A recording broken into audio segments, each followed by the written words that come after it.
জাতীয়করণের দাবিতে 15 দিনের মতো চলছে স্বতন্ত্র ইবতেদায়ী মাদ্রাসা শিক্ষকদের আন্দোলন। সোমবার জাতীয় প্রেসক্লাব থেকে মাদ্রাসা শিক্ষা অধিদপ্তর অভিমুখে পদযাত্রা কর্মসূচি পালন করেন তারা। প্রজ্ঞাপন না হওয়া পর্যন্ত ঘরে না ফেরার ঘোষণা দিয়েছেন শিক্ষকরা। এদিন শিক্ষকদের দাবির সঙ্গে একাত্মতা প্রকাশ করেন এনসিপি নেতারা। এদিকে অটিস্টিক ও প্রতিবন্ধী বিদ্যালয়ের স্বীকৃতি ও এমপিও ভুক্তির দাবিতে দ্বিতীয় দিনের মতো অবস্থান কর্মসূচি পালন করেছেন শিক্ষকরা। মহসিন কবিরের আরও একটি রিপোর্ট। এমপিও ভুক্তি সহ 5 দফা দাবিতে রাজধানীতে জাতীয় প্রেসক্লাবের সামনে গত 13 অক্টোবর থেকে অবস্থান কর্মসূচি পালন করছেন স্বতন্ত্র ইবতেদায়ী মাদ্রাসার শিক্ষকরা। গত বৃহস্পতিবার তাদের দাবিগুলো মেনে নেয়ার ঘোষণা দেন শিক্ষা উপদেষ্টা সিআর আবরার। তবে অতীতে বারবার আশ্বাস দিয়েও সরকারের পক্ষ থেকে দাবির বাস্তবায়ন না হওয়ায় এবার শুধু আশ্বাসে আশ্বস্ত হতে পারছেন না শিক্ষকরা। তাই প্রজ্ঞাপন নিয়েই ঘরে ফিরতে চান তারা।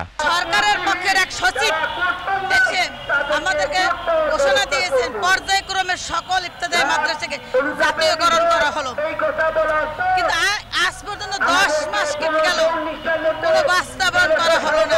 এতদিন পর্যন্ত যত সরকার গেছেন সমস্ত সরকারের আমলই তারা মৌখিকভাবে আমাদেরকে বলেছেন জাতীয়করণ জাতীয়করণ জাতীয়করণ, কিন্তু আমাদেরকে কেউ এভাবে কেউ লিখিত আকারে কেউ দেয় নাই। সোমবার কয়েকশো শিক্ষক ও শিক্ষিকা যোগ দেন এই কর্মসূচিতে। শিক্ষকদের আন্দোলনের সঙ্গে একাত্মতা জানিয়ে কর্মসূচিতে বক্তব্য রাখেন জাতীয় নাগরিক পার্টি এনসিপির এই নেতা।